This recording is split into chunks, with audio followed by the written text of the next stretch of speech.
Animal farm.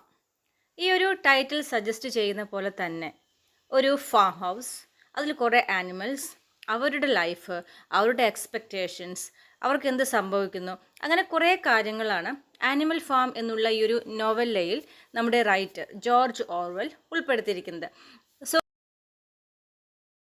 So ഈ ഒരു work ഇതൊരു നോവല്ലയാണ്. അപ്പോൾ നോവല്ല എന്ന് പറഞ്ഞാൽ എന്താണെന്നൊരു ഡൗട്ട് കുറേ പേർക്ക് കാണും.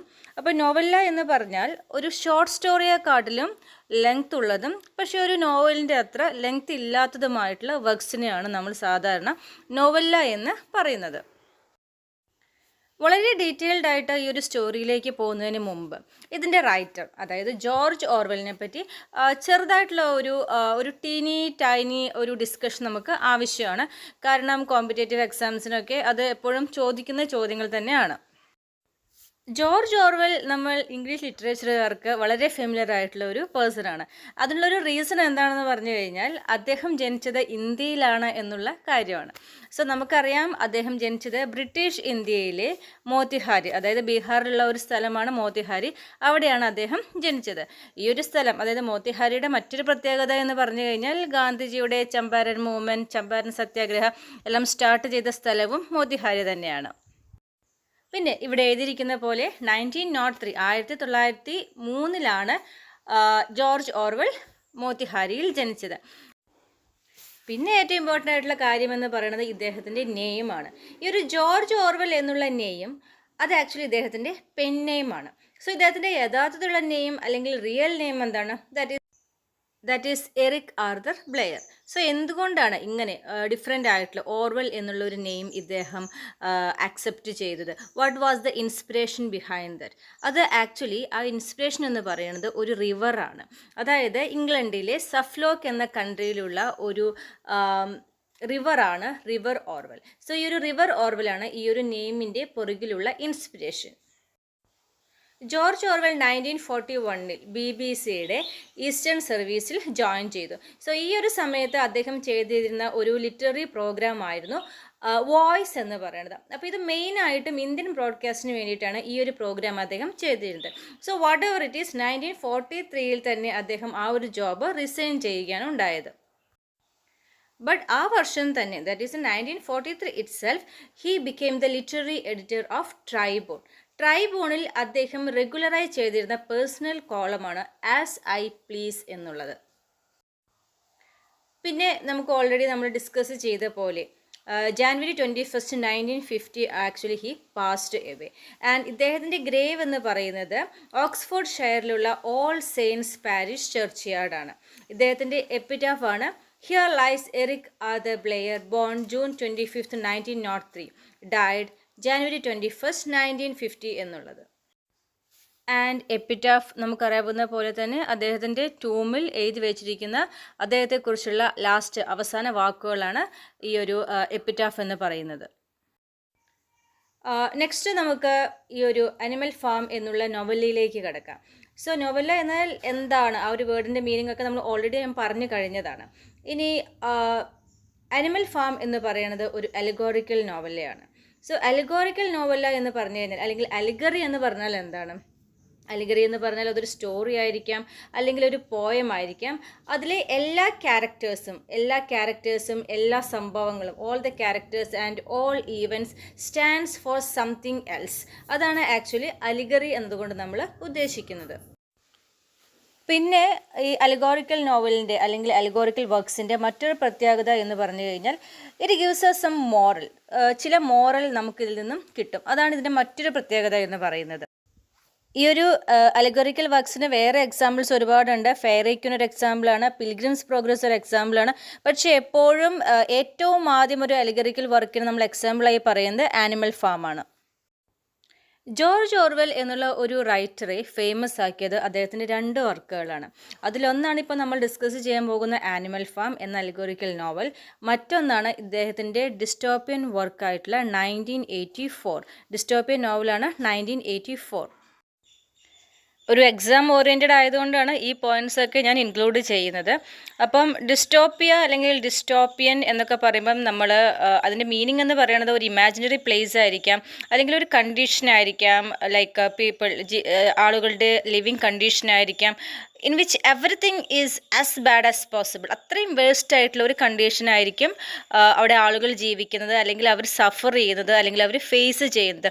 That is actually dystopian novel അല്ലെങ്കിൽ ഒരു ഡിസ്റ്റോപ്പിയൻ വർക്ക്.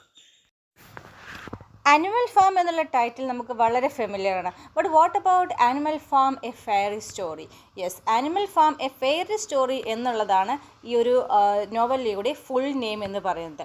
1945 ഓഗസ്റ്റ് 17 ഇംഗ്ലണ്ടിലാണ് ഇത് ഫസ്റ്റ് പബ്ലിഷ് ചെയ്തത്. ആ സമയത്ത് ഇതിൻ്റെ full name animal farm A fairy story എന്നുള്ളതായിരുന്നു.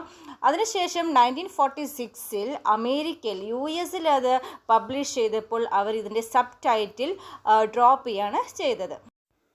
ഈ ഒരു നോവല നമുക്കറിയാവുന്നത് പോലെ തന്നെ ഒരു പൊളിറ്റിക്കൽ സറ്റയർ ആണ്. സോ പൊളിറ്റിക്കൽ സറ്റയർ എന്ന് പറഞ്ഞാൽ എന്താണ്? ആക്ച്വലി പൊളിറ്റീഷ്യൻസിനെ അല്ലെങ്കിൽ അവരുടെ എന്തെങ്കിലും ഐഡിയാസിനെ അതിനെ എല്ലാം ക്രിട്ടിസൈസ് ചെയ്തുകൊണ്ട് എഴുതുന്നതാണ് പൊളിറ്റിക്കൽ സറ്റയർ ആക്ച്വലി. ഈ ഒരു വർക്ക് ഒരു പൊളിറ്റിക്കൽ സാറ്റയർ ആണെന്ന് പറഞ്ഞു. അപ്പോൾ ജോർജ് ഓർവെലിൻ്റെ ഈ ഒരു animal farm is actually A representation of the Russian revolution of 1917.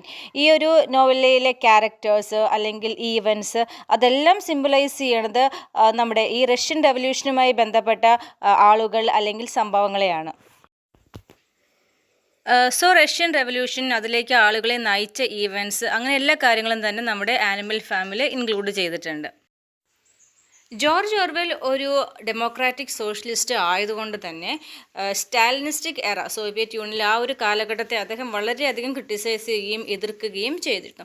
So ഈ ഒരു വർക്ക്, ആനിമൽ ഫാം എന്നുള്ളൊരു വർക്ക്, ആ ഒരു കാലഘട്ടത്തിൽ അവിടുത്തെ പീപ്പിൾ ഫേസ് ചെയ്ത പ്രോബ്ലംസും ഇദ്ദേഹത്തെ, ഈ സ്റ്റാലിനെ ഒരു ഡിക്റ്റേറ്ററായിട്ട് എടുത്തു കാണിക്കുന്ന സംഭവങ്ങളുമൊക്കെ ഇതിൽ ഒരുപാട് മെൻഷൻ ചെയ്തിട്ടുണ്ട്. ഇനി നമുക്ക് ഈ ഒരു നോവലയിലെ ക്യാരക്ടേഴ്സിനെ പരിചയപ്പെടാം. ഫസ്റ്റ് തന്നെ ഓൾഡ് മേജർ. ഈ ഓൾഡ് മേജർ എന്ന് പറയുന്നത് ഒരു പ്രായമുള്ള ഒരു മിഡിൽ വൈറ്റ് ബോറാണ്.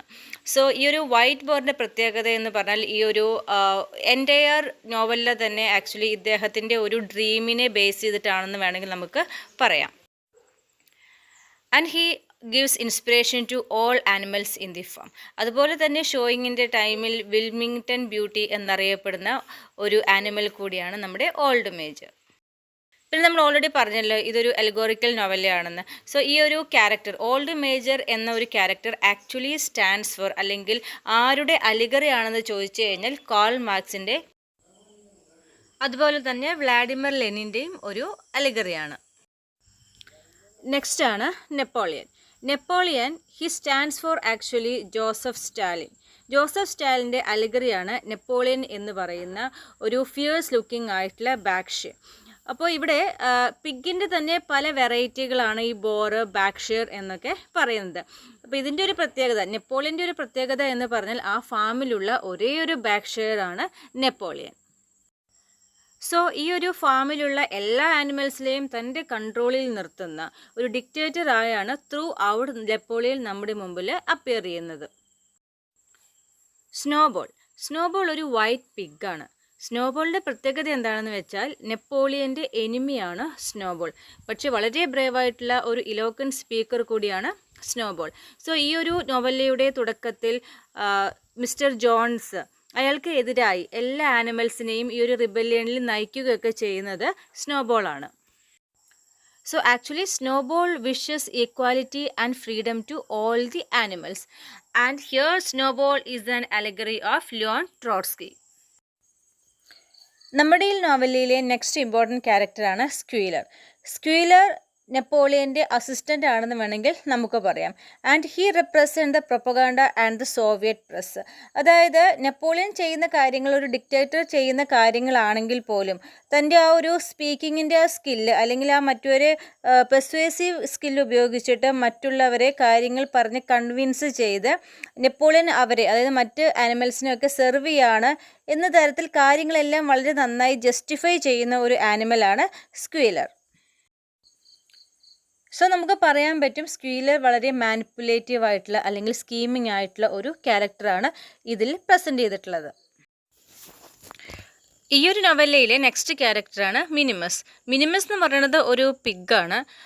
പിന്നെ മിനിമസ് ആരാണെന്ന് ചോദിച്ചാൽ ഈ ഒരു നോവലയിലെ ഒരു പോയറ്റായിട്ടാണ് മിനിമസ് പ്രത്യക്ഷപ്പെടുന്നത്. സോ ഇദ്ദേഹമാണ് ഈ ഒരു നോവലയിലെ രണ്ടാമത്തെയും മൂന്നാമത്തെയും നാഷണൽ ആന്തംസ് എഴുതുന്നത്. And he is an allegory of Russian poet and playwright Vladimir Mayakovsky. Next ആണ് യങ് പിഗ്സ്. യങ് പിഗ്സ് എന്ന് പറയുന്നത് ഒരു 4 പിഗ്സ് ആണ്. സോ ഈ ഒരു നെപ്പോളിയൻ ഈ ഒരു ഫാം ടേക്ക് ഓവർ ചെയ്തതിന് ശേഷം ഇവിടെ ശരിക്കും നടക്കുന്നത് ഒരു ആനിമൽസിനെ എക്സ്പ്ലോയിറ്റ് ചെയ്യുകയാണ് എന്നൊക്കെ പറയുന്നത് ഇവിടെ യങ് പിഗ്സ് ആണ്. പക്ഷേ ഈ ഒരു നോവലയുടെ വെൻ ഇറ്റ് ഗോസ് ഓൺ നമുക്ക് കാണാൻ പറ്റും നെപ്പോളിയൻ ഇവരെല്ലാം എക്സിക്യൂട്ട് ചെയ്യുകയും ചെയ്യും. ക്ലോവർ വളരെ കെയറിംഗ് ആയിട്ടുള്ള ഒരു മേയറാണ്. പിന്നെ ഇതിൻ്റെ ഒരു പ്രത്യേകത എന്ന് പറഞ്ഞു കഴിഞ്ഞാൽ ആൽഫബറ്റ്സിലെ എല്ലാ ലെറ്റേഴ്സും വായിക്കാനുള്ള കഴിവ് ക്ലോവറിനുണ്ടായിരുന്നു. ശരിക്കും ക്ലോവർ റെപ്രസെൻ്റ് ചെയ്യണത് ഫീമെയിൽ വർക്കിംഗ് ക്ലാസ് ആണ്. അതുപോലെ തന്നെ സോവിയറ്റ് യൂണിയനിലെ പെസൻസിനെയും റെപ്രസെൻ്റ് ചെയ്യുന്നുണ്ട്. ആനിമൽ ഫാമിലിയിലെ wisest as well as the oldest ആണ് ബെഞ്ചമിൻ. ഒരു ഡോങ്കിയാണ് Benjamin and he stands for the intellectuals who don't participate in politics. പിന്നെ ഈ ഒരു നോവലയിൽ ഉടനീളം ഇദ്ദേഹം പറയുന്ന ഒരു സെൻറ്റൻസ് ഉണ്ട്, life will go on as it has always go on, that is badly. ഇവിടെ ഒരു സ്ലൈഡ് മിസ്സിംഗ് ആണ്. ഓക്കെ, ഞാൻ ക്യാരക്ടേഴ്സിനെ പറയാം, നിങ്ങൾ ശ്രദ്ധിച്ചാൽ മതി. ഫസ്റ്റ് വണ്ണാണ് പിങ്ക് ഐ. പിങ്ക് ഐ എന്ന് പറയുന്നത് ഒരു പിഗാണ്. പിങ്ക് ഐയുടെ ഈ ഒരു നോവലിലെ റോൾ എന്താണെന്ന് വെച്ചാൽ he is the taster of Napoleon's food. Napoleon ഉണ്ടാക്കുന്ന ഫുഡിൻ്റെ ഒക്കെ ടേസ്റ്റ് നോക്കുന്ന, അതിൽ വിഷമുണ്ടോ എന്നൊക്കെ നോക്കുന്ന ഒരാളാണ് പിങ്ക് ഐ. അടുത്തതാണ് ബോക്സർ. ബോക്സർ എന്ന് പറയുന്നത് ഒരു കാർഡ് ഹോഴ്സ് ആണ്. വളരെ ലോയൽ ആയിട്ടുള്ള, ഡെഡിക്കേറ്റഡ് ആയിട്ടുള്ള, ഒരു വളരെ ഇമ്പോർട്ടൻ്റ് ആയിട്ടുള്ള ഒരു മെയിൻ ക്യാരക്ടർ തന്നെ എന്ന് നമുക്ക് വേണമെങ്കിൽ ബോക്സറെ കുറിച്ച് പറയാം. ഇവിടെ ആക്ച്വലി ബോക്സർ റെപ്രസെൻ്റ് ചെയ്യണത് റഷ്യൻ വർക്കിംഗ് ക്ലാസ്സിനെയാണ്. So who are actually betrayed by the government under Joseph Stalin. Next Mollie. Mollie ഒരു യങ് വൈറ്റ് മേയറാണ്. പിന്നെ മോളിയുടെ പ്രത്യേകത എന്ന് വെച്ച് കഴിഞ്ഞാൽ ഈ ഒരു റെവല്യൂഷന് ശേഷം she moves to another farm. Then Muriel. Muriel ഒരു വൈസ് ഓൾഡ് ഗോട്ടാണ്. പിന്നെ പപ്പീസ് ഉണ്ട്. പിന്നെ മോസസ് എന്ന് പറയുന്നത് ഒരു റാവണാണ്. പിന്നെ ക്യാറ്റ് എന്ന് പറഞ്ഞു കഴിഞ്ഞാൽ ലോങ് പീരീഡിലേക്ക് തന്നെ ക്യാറ്റ് നമുക്ക് ആർക്കും അവിടെ എവിടെയും കാണാൻ സാധിക്കില്ല. ലോങ് പീരീഡിലേക്ക് ആബ്സെൻ്റ് ആവുന്ന ഒരാളാണ് ക്യാറ്റ്. ആനിമൽ ഫാമിൻ്റെ യഥാർത്ഥ ഓണറാണ് മിസ്റ്റർ ജോൺസ്. സോ ഈ ഒരു ആനിമൽ ഫാം എന്ന പേര് വരുന്നതിന് മുമ്പ് നമ്മുടെ ഈ ഫാമിൻ്റെ പേര് മാനർ ഫാം എന്നായിരുന്നു. ആ സമയത്ത് ഇത് ഓൺ ചെയ്തിരുന്നത് മിസ്റ്റർ ജോൺസ് ആയിരുന്നു. പിന്നെ ഇയാളുടെ ഒരു നെഗറ്റീവ് എന്ന് പറയുന്നത് ഇയാളൊരു ഹെവി ഡ്രിങ്കർ ആയിരുന്നു എന്നുള്ളതാണ്. മിസ്റ്റർ ഫെഡറിക് എന്ന് പറയുന്നത് മറ്റൊരു ലാൻഡ് ഓണറാണ്. ഇദ്ദേഹത്തിനൊരു ഫാമുണ്ട്, അതിൻ്റെ പേരാണ് പിച്ച് ഫീൽഡ് എന്ന് പറയുന്നത്. സോ ഈ കമ്പയറിങ് ടു മറ്റ് ഫാംസ് വളരെ നീറ്റായിട്ട് ഇദ്ദേഹം കൊണ്ടു നടക്കുന്ന ഒരു ഫാമാണ് ഈ ഒരു പിച്ച് ഫീൽഡ് ഫാം. ഇത് തന്നെയുള്ള മറ്റൊരു ഫാമാണ് ഫോക്സ്വുഡ് ഫാം എന്ന് പറയുന്നത്. അതിൻ്റെ ഓണറാണ് പിൽക്കിങ്ടൺ. ഈ ഒരു നോവലിലുള്ള വളരെ കുറച്ച് ഹ്യൂമൻസിൽ പെടുന്ന ഒരാളാണ് മിസ്റ്റർ വൈംബർ.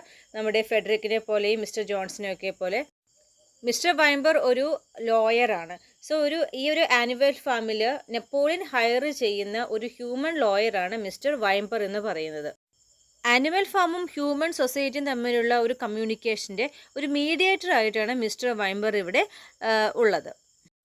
സോ ആനിമൽ ഫാമിലെ എല്ലാ ക്യാരക്ടേഴ്സിനെയും പറ്റി ചെറുതായിട്ട് ഒരു ടൈനി ഡിസ്ക്രിപ്ഷൻ ഇവിടെ തന്നിട്ടുണ്ട്.